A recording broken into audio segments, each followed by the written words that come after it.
Balamusizaako nnyo mu kuliko obwakedde lw'enayina eyeekumira ku Yugi Updates TV.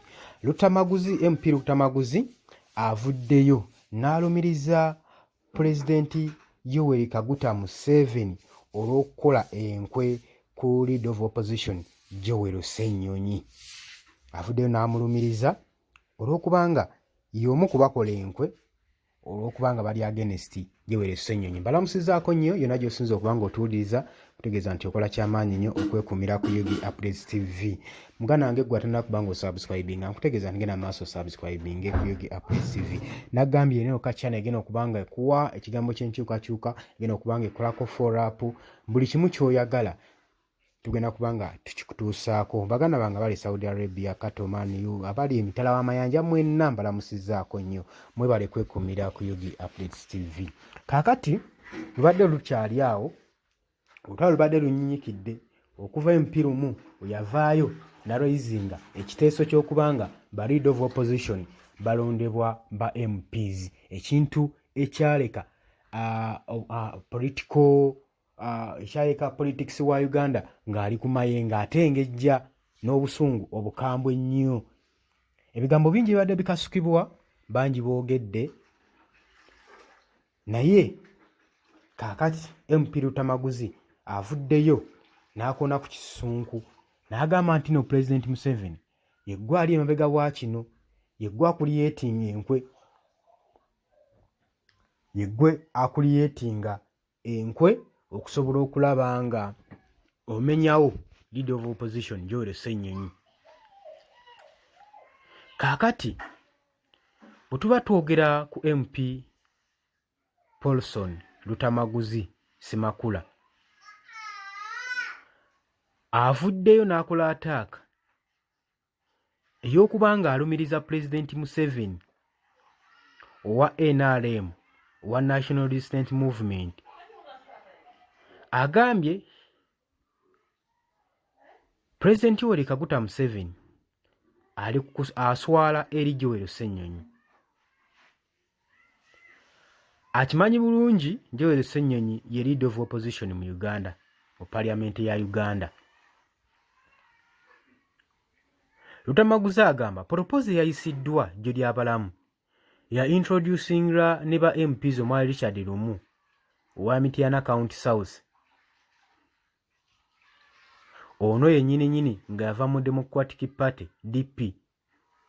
Eno kino ekiteeso ekyayisibwa, eno yali imbala gitwandiyise strategic move nga etegekeddwa nga target eri ku Joel Ssennyonyi, kubanga yabalema dda okubanga akwatibwa ku nkoona oba nga akwatibwa ku kinyusi. Okusinziira ku MP Lutamaguzi agamba nti no okujja kwa Joel Ssennyonyi okugenda okubeerawo okwadressinga mu UK, mu Parliament ye UK mu October 2024 mwaka guno, ereetedde ebidde bingi nnyo mu Uganda okubanga biteekako alamu, nga biteerako Museveni alamu.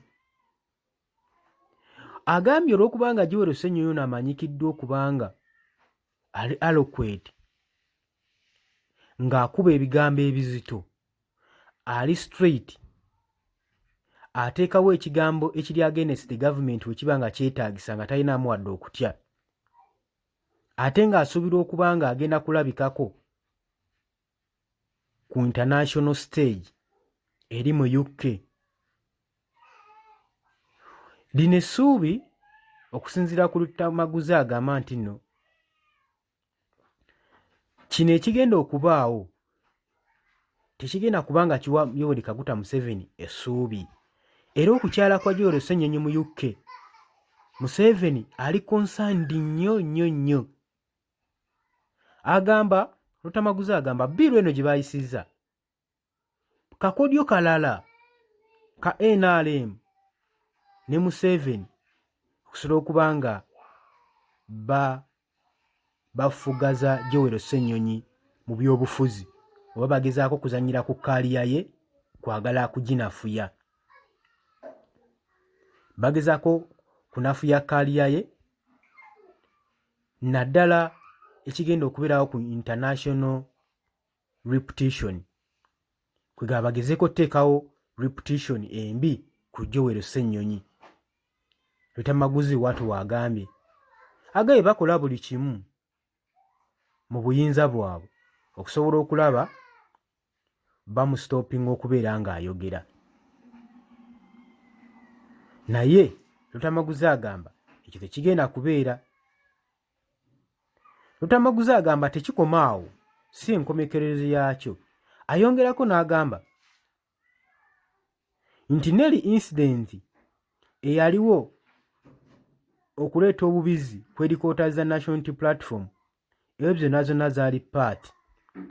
zaali calculated n'ekibiina kya NRM, n'abantu abamu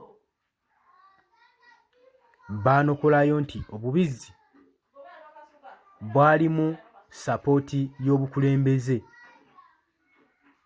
olw'okubanga Joel Ssennyonyi yali akyuzinze barrel food olw'okurisiivinga 1.7 billion.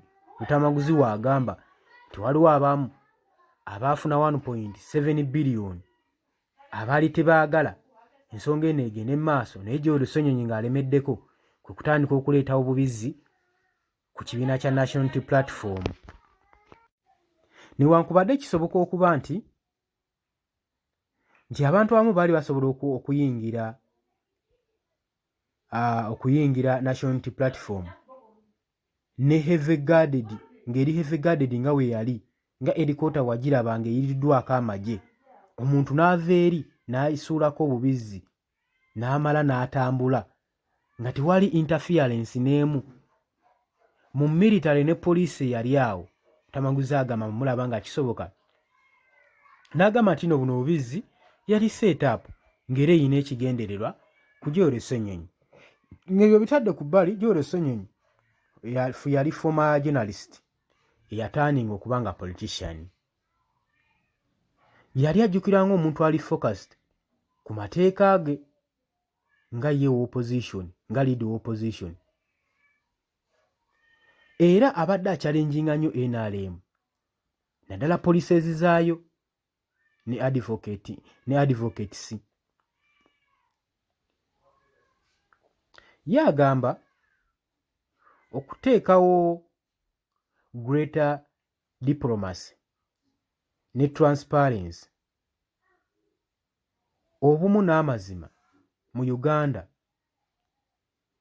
Agamba bwe baba mu address eno bagenda okuba nga bamu addressinga mu UK Parliament,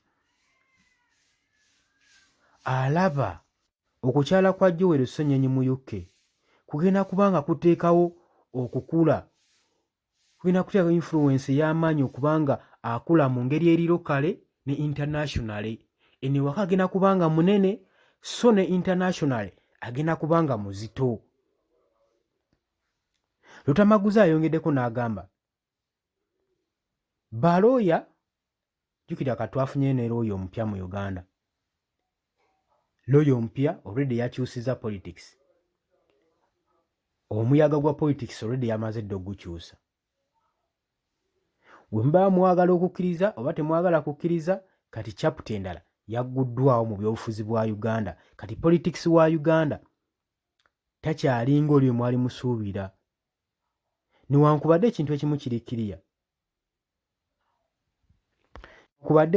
kirikkiriya. Nti tension eri wakati wa opposition ne government eri wala nnyo, okusinziira nti nno bonna amaaso bagatadde ku Okutobba nga Ssennyonyi ajja kuba agenda mu UK okwadressinga Parliament ya UK internationally. Kati ekintu kino bakitunuulizzaako nnyo amaaso, era Ssennyonyi agenda kuba atunuuliziddwako amaaso. Kati Lutamaguzi atugamba saawa zino Museveni ne banne be bali mu lukwe olw'okubanga balwanyisa Joel Ssennyonyi asobole okuba nga bamusuula batte reputation ye olw'ebyo ebigenda kugenda maaso mu Okutobba. mwebale kubeerako, mwebale kuwuliriza, mwebale kwekumira ku Yugi Updates TV. Mukola kyamaanyi nnyo nnyo, mweraba.